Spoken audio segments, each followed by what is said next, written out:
All right, let's get started on COM 330, Chapter 10, Part B. We were looking at the FCC in 1934 in the last section, and they began to work on the first big challenge was scarcity of resources. And scarcity means that there are only a few radio bands available. There's only a couple radio stations in a given area that can operate at the same time before they start going and overlapping. Now, if you are driving in your car and you may go from one jurisdiction to another, and one radio station fades out, another one comes in. That's working well because they're not supposed to overlap. They're supposed to be able to function well by themselves. And so there's only a few of those actually available, those radio bands they found out. With everybody wanting them, they had to decide how to deal with all of these requests for radio stations. One of the things that they decided was that the radio station, the bandwidth was like a national park, and they called it, quote, a limited natural resource. Now, a limited natural resource is something like, I could ask for examples, but I'll give you an example here. A limited natural resource would be Yellowstone Park. It's owned by the federal government, has vast stretches of land, beautiful, beautiful area.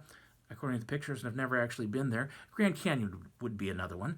I have been to Grand Canyon, and but those are areas that the government has said these are limited. We need to protect these, and for the American people, and so they protect those, but they regulate those. Not everybody can go in. They have so many people that can go in to Yellowstone at a time.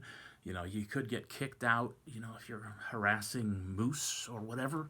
And so that's a limited natural resources, and the radio is considered the same way. So it's scarce. So a couple of things that they decided to do is make sure that radio stations had to have a license.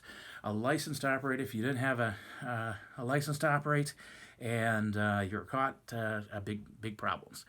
And in the 60s, they used to have pirate radio stations where people wouldn't have licenses and they would operate in defiance of the FCC, and that's not a good thing to do because it's federal crime. They also had boats that would sometimes go 3 miles off the shore and have a pirate radio that way. And so, but basically, you have to have a radio license to that the FCC allows you, and we'll talk more about that later when about how that occurs. But two things happened. The one was the licensing. The second thing is that it gives the radio stations some autonomy. They have to act in the public interest. But for instance, they decide what goes on, what content goes on the television or radio station. So an example of this would be in the 2020 Oscars. They had a request to do a commercial, and they rejected the commercial. They said that's not going to be on the Oscars. They're white, they're black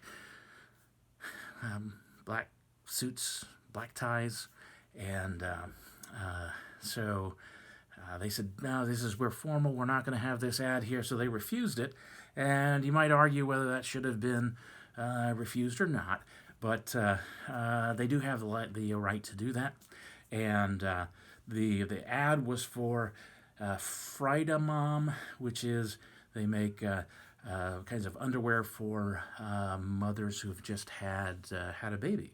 And so the Oscars said, I don't know I don't know that we want that for our TV program. So, but they do have that autonomy because the FCC has given it to them.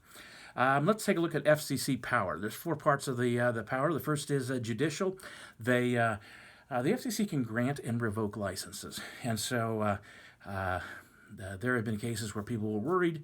We used to always be worried that our license would be revoked in the old days, that somebody would say a swear word on the air, and the FCC would come down on them. And back in those days, you could do that if somebody. In fact, I knew these 2 girls who worked as a team on radio. And they swore quite a bit when they were not in radio. When they got on radio, they usually weren't, but this time they did, and that was the last show they did on that radio station. So judicial is the first thing. Legislative is the second. They can make laws. They can make laws for radio stations about how the radio stations are supposed to operate. And so they have that legislative function. One of the rules that they have legislated is that you have to operate within given parameters of power, so you don't overpower other radio stations.